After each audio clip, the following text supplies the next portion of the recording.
Good afternoon, ladies and gentlemen. My name's Chris Cameron from Wellington City Council in New Zealand. Welcome to our session about Wellington City, New Zealand's smart capital, and the innovative steps we're taking in climate change and community hazards, natural hazards and disaster risk management resilience. So we've got a short video to start with, which is featuring the Mayor of Wellington, and just giving you a bit of an outline of the types of issues faced by Wellington and the kinds of responses we're taking. Once that's finished, Daniel Neely and myself will be taking you through some of the specific risk issues. So, on with the video.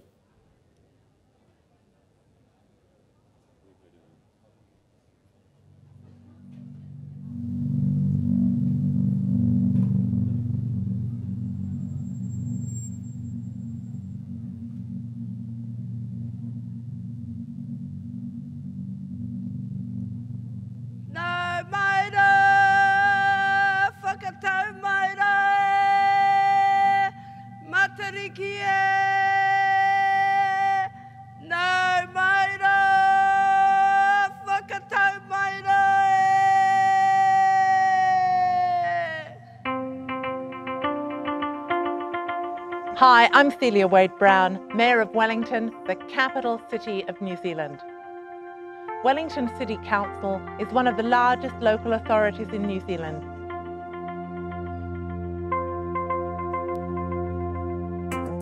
Our city is compact and stunning, nestled within a beautiful harbour and surrounded by hills. We're listed as one of the cities with the highest quality of life in the world.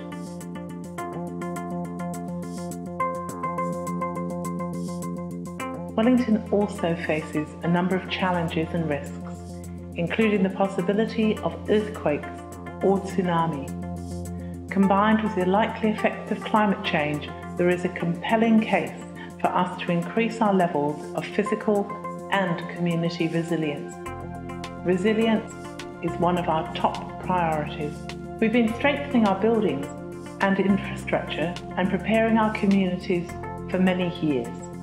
This includes identifying earthquake-prone buildings in the city and requiring strengthening or demolition.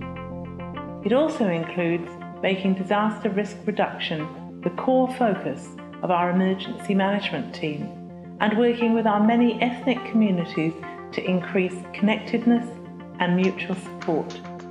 Wellington has world-class universities, research institutions and creative industries, with a long and proven history of scientific research, innovation and action on natural hazards.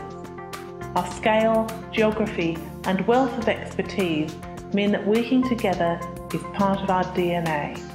This is a Team Wellington approach. Wellington's proud to be one of only 10 cities worldwide selected for the UN Habitat Cities Resilience Profiling Programme. We want to be a world leader in resilience and welcome your ideas, input and expertise to join us on the journey.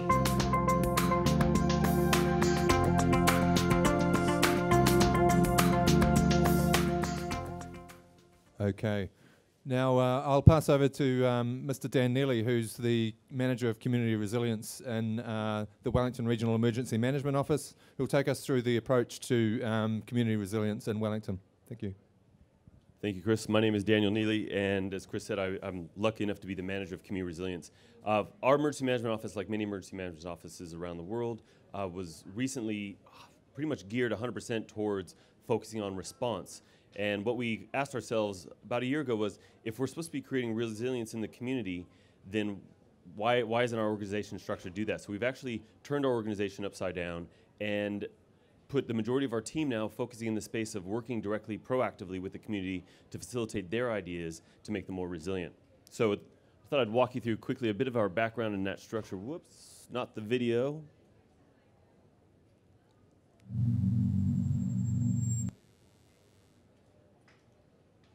There we go.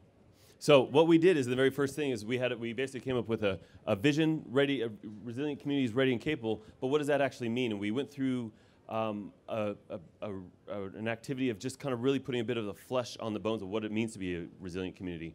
And some of those points are above. They're connected. Our communities are engaged and empowered. They have strong partnerships. They have realistic expectations from their government and from their own communities. They're prepared, and importantly, our local councils own and understand their role in emergency management. And really, a lot of this really comes down to ownership, and we're in a role where we're facilitating outcomes. So if we have this kind of goal as the resilient communities, ready and capable, our community resilience team, to do this, what we've done is we've taken emergency management and applied community development principles to this. So one of the very first community development principles you'll see up there is listen first. What we're doing is actually going out to our communities, not in a consultation way, but actually going out there in an engagement way, saying, what matters to you guys? How can we help facilitate things that are of interest to you or needs in your community? But basically, those are, above, there's a whole bunch of other guiding principles along those lines. We've identified a range of stakeholders so that our tools and resources and ideas are tailored to suit their needs. And finally, all this is driven through 3 strategic objectives: to build capacity, which is kind of standard across many community development organizations, but we're doing this in the emergency management space. And then the other 2 around really social capital, increasing connectedness and fostering cooperation.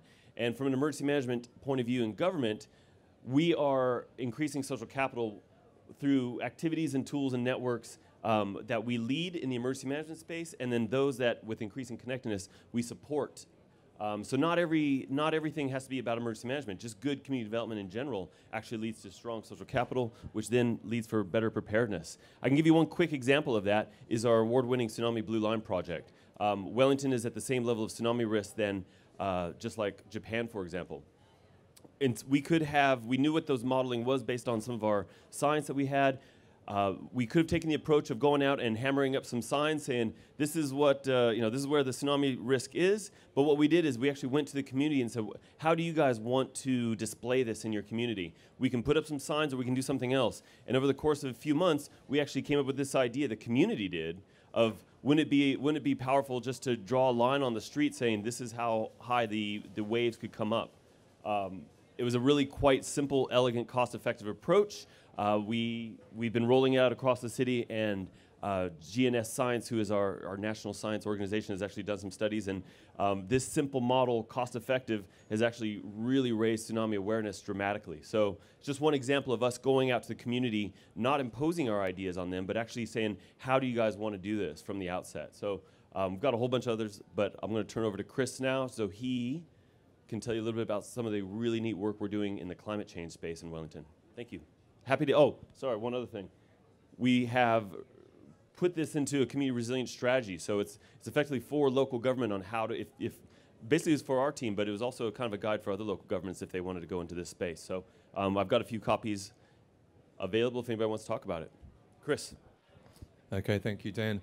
If we can move on, I'll briefly talk about some of the work that's taking place on sea level rise in Wellington. So really, we're acknowledging and recognising that sea level rise is going to become a major issue for cities around the world within the next few decades. So Wellington's no exception. We're a city located on the coast with a lot of property, a lot of infrastructure, and a lot of activity that we value taking place on or near the coast.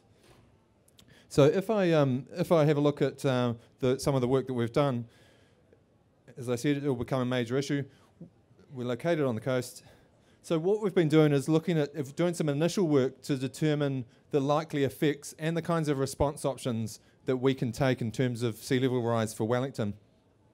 What we've done is we've developed an interactive mapping, Google Maps application, which allows us to look at the areas that would be affected by different scenarios of sea level rise and the value that's contained within those areas.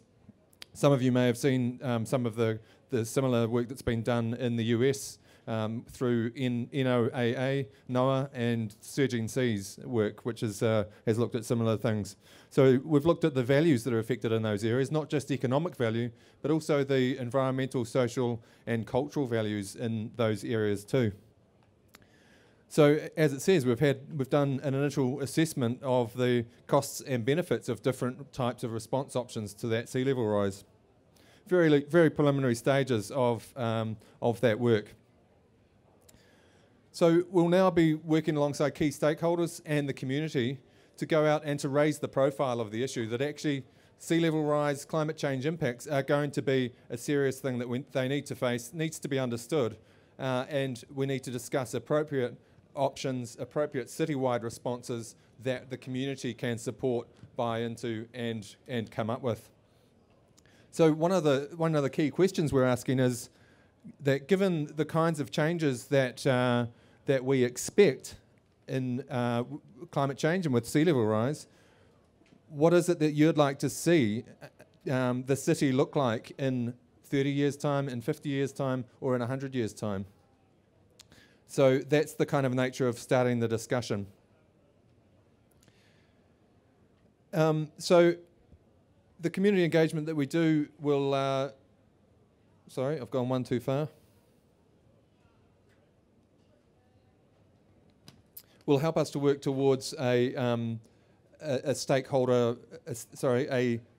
climate response strategy, and it will also entail an ongoing program over a number of years. It's a long-term issue, and we're acknowledging that we need to start to take some steps now and plan for it now, but it's going to take several years for us to get to some agreement, to get to some understanding and discussion around the nature of the problem and the kinds of response options that we can put in place. So the end game is that we end up with a climate-ready response strategy. This is the mapping tool I talked about. So this is the City of Wellington Google Maps view with showing a level of sea level rise, and that showing 2.3 metres of sea level rise for our city. So it's quite a reasonable amount, but many of those areas are affected by much lower levels of sea level rise too.